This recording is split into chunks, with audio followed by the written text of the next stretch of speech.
देखिए, आज हम इतिहास में जानते हैं गौड़ वंश के विषय में और हम पूर्वी गंग वंश के विषय में जानते हैं। ये दोनों के विषय में जानना जरूरी है। इस साइड में आपका जो बंगाल है ना, ये बंगाल में रहता है गौड़ वंश। ध्यान से रहे, बंगाल में कहा क्या रहता है? गौड़ वंश। इस ओडिशा में रहता है आपका पूर्वी गंग वंश। पूर्वी गंग वंश ध्यान में रहे आपके। अब इन दोनों के बारे में समझना। वैसे तो आपके काकतीय वंश, यादव वंश, मैत्रक वंश, सबके वंश के विषय में पता होना जरूरी है, लेकिन यहाँ पे आप लोग पहले समझिए इनके विषय में, इसके बाद हम उसके नीचे और इधर साइड चलेंगे। हम लोग अभी सिर्फ दक्षिण भारत के जितने भी वंशज हैं उसके बारे में हम लोग देख रहे हैं। धीरे धीरे हम उत्तर भारत में भी चलेंगे कि उसमें भी हमें देखना क्या क्या है। तो देखिए, गौड़ वंश का जो संस्थापक था ना, वो शशांक था। और शशांक के विषय में मैं आप लोगों को जिस समय में वर्धन वंश के विषय में पढ़ाते, वर्धन वंश, उस समय मैं आपको बता रखी थी कि किस तरीके से शशांक खत्म हो जाता है। शशांक अपने जगह पे बहुत ही, वो भी एक बलवानी राजा था, यानी कि वो भी अपना साम्राज्य बंगाल में बहुत ज्यादा दूर तक बसा लिया था। बहुत दूर तक इसने अपना बसा लिया था और ये वर्धन वंश के राजा को खत्म कर दिया था। वर्धन वंश का जो राजा था, अब देखिए, जो वर्धन वंश का जो संस्थापक था, वर्धन वंश कहाँ पे था? ये थानेश्वर यहाँ पे था, हरियाणा के समय इधर थानेश्वर था। थानेश्वर से ये लोग अपनी राजधानी बना दिए थे कन्नौज में। कौन से? वर्धन वंश। ध्यान से समझना, कौन सा? वर्धन वंश। ठीक है। ये वर्धन वंश के जो संस्थापक थे उन्हें कहा जाता था पुष्यभूति। क्या नाम था उनका? पुष्यभूति। संस्थापक जो थे, संस्थापक। क्योंकि आपको जब मैं गौड़ वंश के विषय में पढ़ा रही हूँ ना, तो आपको समझना जरूरी है कि गौड़ वंश अब किस तरीके से शशांक खत्म हो जाता है। इस गौड़ वंश का जो राजा रहता है शशांक, किस तरीके से खत्म हो जाता है, तो उसके विषय में आप लोग को जानना जरूरी है। इससे पहले आप लोग यहाँ पे चलिए वर्धन वंश के विषय में। और वर्धन वंश में हम लोग देख रहे हैं, ये वर्धन वंश कहाँ पे था? थानेश्वर में था। थानेश्वर में, ठीक है। वर्धन वंश कहाँ पे था? ये वर्धन वंश थानेश्वर में है। और ये धीरे धीरे अपनी राजधानी बना लेते हैं कन्नौज में। अब कन्नौज में कैसे बनाएंगे, अभी आप लोग समझिए क्या है। ये जो संस्थापक थे इन्हें कहा जाता था पुष्यभूति। पुष्यभूति, ये सिर्फ संस्थापक थे। लेकिन जब इसके शासक आए थे, इस वर्धन वंश के शासक जब आए थे, शासक, तो इस शासक का नाम था प्रभाकर वर्धन। क्या नाम था? प्रभाकर वर्धन था इनका नाम, ठीक है। तो वर्धन वंश का संस्थापक जो थे, इनका नाम था पुष्यभूति और इसके शासक जो थे प्रभाकर वर्धन थे। तो प्रभाकर वर्धन के 2 बेटा और 1 बेटी होता है। 2 बेटा का नाम, पहला बड़ा बेटा उनका रहता है, जो बेटा रहता है बड़ा वाला, उनका नाम रहता है राजवर्धन। राजवर्धन, ठीक है। उसका नाम क्या रहता है? राजवर्धन। और उसके बाद सबसे छोटा बेटा, पहले इसके बाद बेटी होती है, बेटी, उस बेटी का जो नाम रहता है, उस बेटी का नाम रहता है राजश्री। राजश्री। देखिए अब किस तरीके से ये कन्नौज पे अपनी राजधानी कन्नौज बना लेते हैं। पहले थानेश्वर में था, अब अपनी राजधानी कन्नौज में कैसे बना लेते हैं। उसके बाद में उसका छोटा बेटा जो आता है, उस बेटे का नाम रहता है हर्षवर्धन। तो हर्षवर्धन के विषय में आपको बताया गया है कि नहीं, कि हर्षवर्धन को खत्म करने वाला कौन था और हर्षवर्धन ने किसे खत्म किया था। तो ये था आपका वर्धन वंश। अब वर्धन वंश के विषय में आपके बताने का मतलब क्या बनता है, देखना ध्यान से। जब गौड़ वंश का संस्थापक था बंगाल का राजा शशांक था, अब ये राजा ने क्या किया था कि यहाँ पे कन्नौज था और यहाँ पे था मालवा, और मालवा का राजा था गुप्त, जिसका नाम था देवगुप्त। क्या नाम था? देवगुप्त, ठीक है। और यहाँ पे कन्नौज का राजा था ग्रहवर्मन। ग्रहवर्मन, उसका नाम था ग्रहवर्मन। कन्नौज के राजा का नाम था ग्रहवर्मन। और यहाँ का राजा थानेश्वर का राजा, ये 3 तो थे ही, प्रभाकर वर्धन था, उसका बेटा बेटी सबके सब थे ही। और उसके संस्थापक जो वर्धन वंश का था पुष्यभूति था। ये चीज अपना प्रभाकर क्या किए थे कि प्रभाकर अपनी बेटी का शादी इस ग्रहवर्मन से करा देते हैं। राजश्री जो इसकी बेटी रहती है वाली, इस राजश्री की शादी करा देते हैं ग्रहवर्मन, यानी कन्नौज में। कन्नौज का राजा रहता है ग्रहवर्मन से। लेकिन जो नीचे मालवा है, यहाँ का राजा रहता है देवगुप्त। इस देवगुप्त ने इस ग्रहवर्मन को खत्म कर देता है। खत्म कर देता है मतलब मार देता है। और इसके राजश्री वहां से वो चली जाती है, इसको मतलब लेके चले जाते हैं सब, ठीक है। इसी तरीके से शशांक देखता है कि अब इस जो देवगुप्त है, इस देवगुप्त को खत्म कर देता है। इस वर्धन वंश का राजा जो रहता है, जिसका नाम है राजवर्धन, प्रभाकर वर्धन का बड़ा बेटा रहता है, उसका नाम रहता है राजवर्धन। और इस राजवर्धन ने खत्म कर दिया किसको? राजवर्धन ने खत्म कर दिया देवगुप्त को। ये चीज देखा शशांक, और बंगाल का राजा था शशांक। अब शशांक देखा, अब शशांक ने क्या किया कि यहाँ से गया और जाके राजवर्धन को खत्म कर देता है। किसको? राजवर्धन को खत्म कर देता है, वर्धनवंश। लेकिन हर्षवर्धन उस समय छोटा था, और इसकी बहन भी चली गई और भाई भी खत्म हो गया, पिताश्री तो थे ही नहीं। तब देखा यह हर्षवर्धन कि अब ये शशांक को मारना जरूरी है। तब इसने अपने पिता की राजगद्दी 16 साल की उम्र में संभालना स्टार्ट कर दिया। सिर्फ इसका मात्र उम्र था 16 साल, और इसने अपने पिता की राजगद्दी को संभालना स्टार्ट कर दिया। और उसके बाद इस शशांक को हर्षवर्धन खत्म कर देता है। ये जो हर्षवर्धन है, ये शशांक को खत्म कर देता है। यहाँ से समझ में आया? तो शशांक इस तरीके से खत्म होता है। और शशांक क्या करता है कि शशांक एक लड़की को, जो सैदी साम्राज्य का एक लड़की रहती है, वो कन्या रहती है, जिसका नाम होता है विजया कीर्ति, इसको उठा लाता है, उसको उठा लाता है, उससे प्रेम करता है, उठा के लाता है।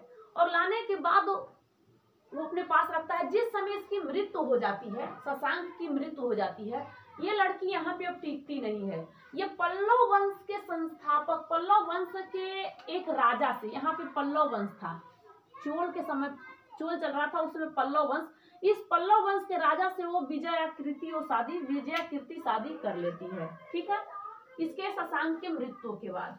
तो सिर्फ आपसे पूछेगा गौड़ वंश का संस्थापक, तो शशांक बताना। शशांक की मृत्यु किसने किया था? हर्षवर्धन ने। किसने किया था? हर्षवर्धन ने। हर्षवर्धन किस राज्य का मतलब राजा था? पहले तो अपना थानेश्वर के था, लेकिन धीरे धीरे जिस समय उसकी बहन चली गई थी, सब लेके चले गए थे, तो वहां से अपने बहन को लाके इस राजगद्दी पे कन्नौज में बैठाया, वहां का राजा ये बन गया।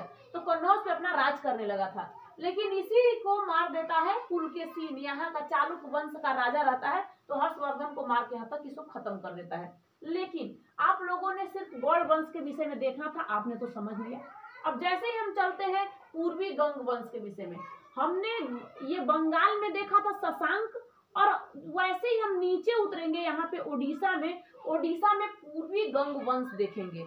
बहुत सारे चीज देखना है, पूर्वी गंग वंश के विषय में देखना है, यादव वंश यहाँ पे महाराष्ट्र में यहाँ पे रहते हैं सब, इसके बारे में देखना है। इसके बाद में हम लोगों को कातिया वंश देखना है, ये सारे के सारे काकतीय वंश देखना है, सारे के सारे हम लोगों को वंशज के विषय में देखना है। लेकिन थोड़ा थोड़ा करके पढ़िए, समझ में आएगा। अच्छा, एक ही बार में पूरा नहीं आएगा। इतिहास है, इतिहास को रटना पढ़ना जरूरी है कि हर एक वंश जो है ना, उस वंश के राजा के बारे में, उस राजा ने क्या क्या किया था उसके बारे में, उस कैसे मर गया था उसके बारे में जरूरी है जानना, नहीं तो फिर फंस जाएगा, दिक्कत हो जाएगी आप लोगों को, ठीक है। तो पूर्वी गंग वंश के विषय में आपको समझना है। ये जो आपको मैं वर्धन वंश के विषय में बताई हूँ, चाहे गुप्त वंश हो, वर्धन वंश हो, कोई ऐसा वंशज हो जिसके बारे में आपको बताया जाता है ना, तो उसकी एक कहानियां पढ़ी जाती है पूरी। उसकी कहानियां पढ़ने के बाद तब आपको बताया जाता है कि उसकी कहानी में ये इसके बाद राजा कौन आया। हाँ, वही चीज, वही लोग का नाम लेते हैं जो ताकतवर होता है। हर एक वंश का जो ताकतवर राजा हो उसी का नाम लिया जाता है।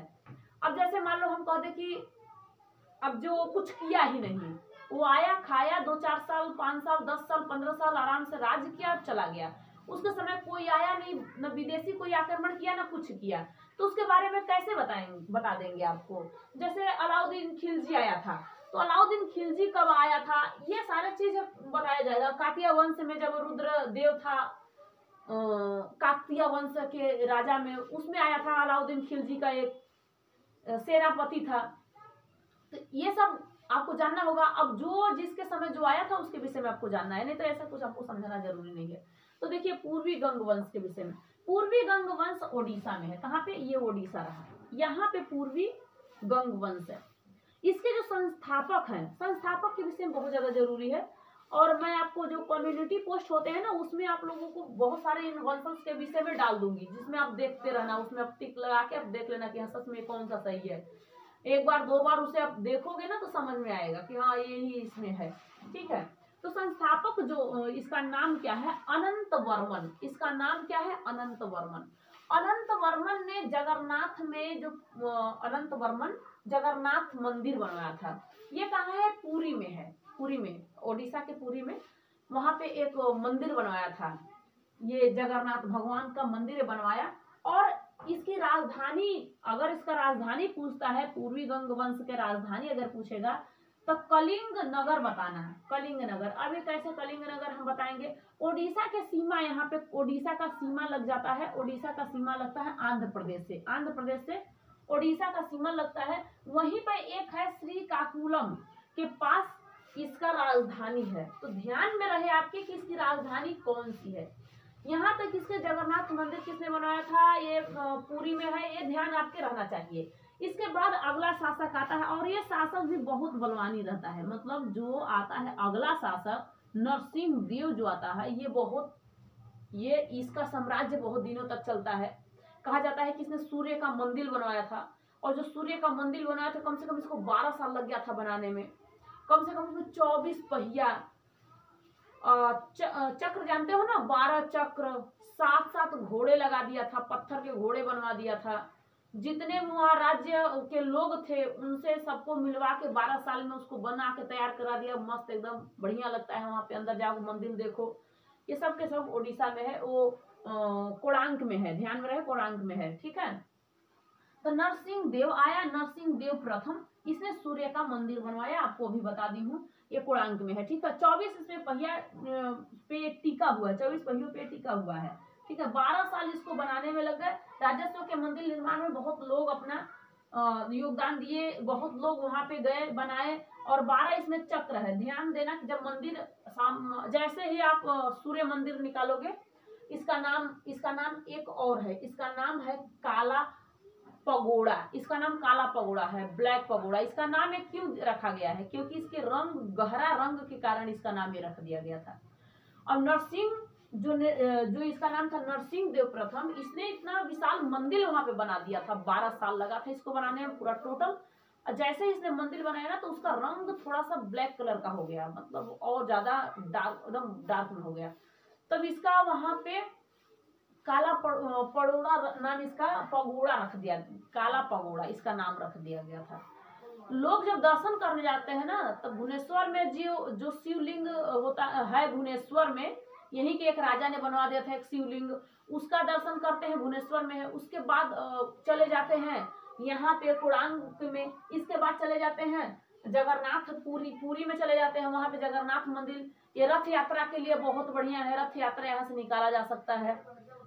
ये सब इसके मतलब कि जो काम कुछ किया है उसका नाम लिया जा रहा है। इसके समय कोई नहीं आया था, ये इस तरीके के लोग थे वहां पे। ठीक है, 12 साल इसको बनाने में लगा दिया था। तो ये पूरी गंग वंश है। अब इसका सिर्फ कुछ नहीं, ओडिशा में, ध्यान रहे कि ओडिशा में है। इसके संस्थापक अनंत वर्मन है, उसकी राजधानी कलिंग नगर में है। कलिंग नगर, कलिंग पे जिस समय हमला किया था, कौन बताइए, कलिंग पर हमला करने वाला कौन राजा, अशोक था। सम्राट अशोक ने कलिंग पर हमला किया था 261 बीसी में। और उसने इतना ज्यादा मतलब वहां पे मार काट किया ना कि उसके बाद उसने तलवार उठाना ही छोड़ दिया, तलवार से वो गर्दन उखाड़ देता था। जब भी नाम लिया जाता है सम्राट अशोक, बिहार का सम्राट अशोक, तो बिहार का एक लाल था जिसका नाम था सम्राट अशोक, और उसने इतना मार काट धार में दम पूरा, इसने कश्मीर में जाके श्रीनगर का स्थापना कर दिया था। अशोक ने श्रीनगर का स्थापना कश्मीर में जाके करा दिया। ये अवंती का राजा बनाया गया था इसको, लेकिन बाद में अपने भाई को ही मार के, सुसीम को मार के बन जाता है कहाँ का राजा, मगध का राजा। तो मगध का राजा जिस समय मौर्य वंश चल रहा था, तो मौर्य वंश का ये शासक था। मौर्य वंश का संस्थापक तो चंद्रगुप्त मौर्य है, इसके दादाजी हैं, लेकिन उन्हीं का बेटा आता है बिंबिसार। बिंबिसार के ही बेटा होते हैं सुसीम और ये अशोक। तो अशोक बहुत सम्राट निकलता है, लेकिन ये सुसीम कुछ नहीं निकलता है इस तरीके। इसके बाद हम लोग काकतीय वंश के विषय में देखेंगे। जो काकतीय वंश का जो मेन होता है शासक, राजा जो होता है रुद्रदेव होता है। लेकिन ये रुद्रदेव बहुत कुछ काम कर नहीं जाता है, रुद्रदेव बहुत कुछ करता नहीं है। ये अलाउद्दीन खिलजी का एक सेनापति था। इस रुद्रदेव के समय ये आया था, उसका नाम था मलिक काफूर। इसका मलिक था मलिक काफूर, ठीक है। ये आया यहाँ पे और इससे लड़ने के लिए गया, लेकिन ये अपने आप को अधीनता स्वीकार कर लिया। ये था तेलंगाना में। कहाँ पे था ये? तेलंगाना। ये रहा तेलंगाना, आंध्र प्रदेश नीचे, ये भी देख लीजिए तेलंगाना के विषय में। ये भी था, लेकिन इसने बहुत कुछ नहीं किया। ये अपने आप को अधीनता स्वीकार कर लिया, बोल दिया हम आपसे लड़ नहीं सकते क्योंकि हम तो वैसे ही मरे व्यक्ति हैं, ठीक है। इसने अपना अधीनता स्वीकार कर लिया, ठीक है। इसका जो संस्थापक थे ना, काकतीय का जो संस्थापक थे बीटा थे, इसके संस्थापक यही थे। ये तो काकतीय उतना कुछ नहीं है। इसके बाद यादव वंश आता है। यादव वंश का संस्थापक जो है भिल्लम थे, भिल्लम पंचम। इसकी जो राजधानी थे देवगिरी थी, ये महाराष्ट्र में है। ध्यान देना, महाराष्ट्र में है यहाँ पे, ठीक है, महाराष्ट्र में ये रहा। फिर यादव वंश। यादव वंश महाराष्ट्र में ही है, ध्यान रहे कि कहाँ पे यादव वंश है। इसके जो संस्थापक है ना भिल्लम पंचम है, इसकी राजधानी देवगिरी है, ठीक है। इसके बाद मैत्रक वंश आता है। मैत्रक वंश गुजरात में है और इसके संस्थापक भट्टाकर हैं और राजधानी इसकी वल्लभी है। धीरे धीरे मैं आपको सारे वंशजों के विषय में बताऊंगी। आपको तो ये थोड़ा थोड़ा यहाँ पे समझाई हूँ, इसका पूरा आपको समझाना है। वीडियो लंबी हो जाती है इसलिए आपको बताती नहीं हूँ पूरा।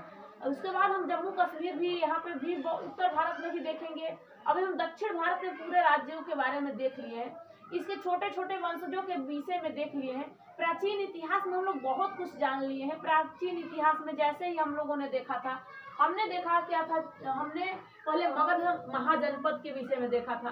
मगध महाजनपद में जितने भी शासन करने के लिए लोग आए थे मगध महाजनपद में, देखो अभी एक बार आपको बता देती हूँ कौन कौन कैसे कैसे क्या क्या किया था। ये तो आपको याद हो गया होगा, ये वर्धन वंश के विषय में। देखो जैसे ही अगर आपको पता चले कि मगध महाजनपद के विषय में आपको बता दिया गया है, मगध के विषय में, मगध महाजनपद के विषय में, 16 महाजनपदों में से मगध महाजनपद सबसे बड़ा महाजनपद था, सबसे बड़ा महाजनपद। क्योंकि यहाँ पे लोग धीरे धीरे आने लगे, क्योंकि यहाँ पे इस मगध महाजनपद में बहुत सारे लोग यहाँ पे आने लगे थे। बहुत सारे राजा ने आके अपना राज करना स्टार्ट कर दिया। जैसे ही मान लीजिए आपको मैं हर्षवर्धन के विषय में, वर्धन वंश के विषय में पढ़ा दी हूँ। वर्धन वंश के विषय में मैं आपको वर्धन वंश तो वहां पे था। वर्धन वंश का कौन सा राजा था? प्रभाकर था, वो नहीं। हर्यंक वंश के विषय में पढ़ा दी हूँ आपको कि हर्यंक वंश कौन सा था। इसके बाद मैं आपको पढ़ा दी हूँ शिशुनाग वंश के विषय में। ये थे मगध के राजा लोग, शिशुनाग वंश, ये वंश चल रहा था उसमें, शिशुनाग वंश। मैं आपको नंद वंश बता दी हूँ। मौर्य वंश, मौर्य वंश का संस्थापक कौन था बताइए? अब इसके संस्थापकों के विषय में भी आप देख लेना कौन कौन था। मौर्य वंश हो गया। पहले हर्यंक वंश के संस्थापक देखिए कौन था? बिंबिसार, बिंबिसार था, ठीक है। इसके बाद में शिशुनाग वंश का संस्थापक कौन था? यही शिशुनाग ही था, शिशुनाग, ठीक है। नंद वंश का संस्थापक महापदम नंद, महापदम नंद था, नंद। मौर्य वंश का संस्थापक चंद्रगुप्त मौर्य, चंद्रगुप्त मौर्य था, चंद्रगुप्त मौर्य था। तीन के बारे में, चार के बारे में आप लोग देख लिए। मौर्य वंश के विषय में देख लिए, नंद वंश के विषय में देख लिए, शिशुनाग वंश के, हर्यंक वंश के विषय में देख लिए। अब आ जाता है आपका कण्व वंश। कण्व वंश के संस्थापक अगर आपसे पूछता है तो आप क्या बताओगे? कण्व वंश के संस्थापक बताइए। पुष्यमित्र, पुष्यमित्र। ध्यान में रहे, जिस समय मैं पुष्यभूति बता रही थी आपको, पुष्यभूति, पुष्यभूति, ये वर्धन वंश का संस्थापक था, वर्धन वंश का संस्थापक था। लेकिन ये पुष्यमित्र जो था ये आपका कण्व वंश का संस्थापक था। फिर आता है शुंग वंश का संस्थापक, इसका नाम था वासुदेव, वासुदेव, ठीक है। सातवाहन का सिमुख था, सातवाहन वंश का सिमुख था, सिमुख। ये सातों की आप लोगों को याद होना चाहिए। ये आपको पुष्यभूति वर्धन के, वर्धन वंश के विषय में भी पता होना चाहिए। तो हर्यंक वंश का बिंबिसार, शिशुनाग वंश का शिशुनाग, नंद वंश का महापद्म नंद, मौर्य वंश का चंद्रगुप्त मौर्य, कण्व वंश का पुष्यमित्र, शुंग वंश का वासुदेव, सातवाहन का सिमुख था। ये सात के साथ आपको पता है। वर्धन वंश का संस्थापक पुष्यभूति थे। गुप्त वंश का संस्थापक, जो गुप्त वंश है, इस गुप्त वंश के संस्थापक का नाम था श्रीगुप्त। क्या नाम था? श्रीगुप्त। अब यहाँ पे गौड़ वंश का संस्थापक कौन है? गौड़ वंश का संस्थापक बताइए। शशांक है। शशांक क्या है? शशांक है। यहाँ पे पूर्वी गंग वंश का संस्थापक अनंत वर्मन है। पूर्वी अनंत वर्मन है। ध्यान में रहे कौन है? अनंत वर्मन है। ठीक है। यादव वंश के संस्थापक है भिल्लम पंचम इनका नाम है। भिल्लम पंचम, ये लोग संस्थापक हैं। अभी तो आपको बहुत सारे संस्थापकों के विषय में बता चुकी हूँ, जिसमें से आपको चाहे गुप्त हो, चाहे चालुक्य हो, चालुक्य वंश के संस्थापक बता दी, चाहे वकाटक वंश, पहले बाद वकाटक वंश आया था। कौन सा? वकाटक वंश। वकाटक, इस वकाटक वंश के विषय में बता दी हूँ कि इसके कौन से हैं। इसके विष्णु राज्य है, नहीं विंध्य राज है, इसके विंध्य राज है। ठीक है, इसके बारे में आपको बता दी हूँ। चालुक्य वंश के विषय में भी बता दी हूँ। सारे राजाओं का वंशज के विषय में मैं आपको बता दी हूँ। ये आपको गौड़ वंश और पूर्वी गंग वंश के विषय में आपको बताना था। और यहाँ पे इन छोटे छोटे राजा, छोटे छोटे जो राजा राज करते थे अपने अपने जगहों पे, ये अपना अपना वंशज बना लिए थे। जब वर्धन वंश में खत्म हो गया था हर्षवर्धन, तो ऐसा कोई राजा नहीं आया जिसने कि बड़ा साम्राज्य को स्थापित कर दे। नहीं तो अलाउद्दीन खिलजी आके दिल्ली सल्तनत पर आके अपने जमा लेता। दिल्ली सल्तनत का उसे एक सम्राट राजा माना जाता था, क्योंकि वो बहुत अपने एक ही तो उसका एक ऐसा सैनिक था जिसका नाम था, उसका नाम आपको अभी बताएंगे। उसका नाम क्या था बताइए? उसका नाम था मलिक काफूर। मलिक काफूर बड़ा ये लड़ाकू था, ये युद्ध करके हरा देता था। लेकिन जैसे ही यादव वंश में गया, वहां भी हार किया। तो इस तरीके से आपको सारे यादव वंश के विषय में और मैत्रक वंश के विषय में आपको अभी नहीं, नेक्स्ट वीडियो में बताऊंगी। ये आप लोगों को यहाँ तक तो पता चल गया होगा। नेक्स्ट वीडियो में इसके बाद मिलूंगी। तब तक के लिए जय हिंद, थैंक यू।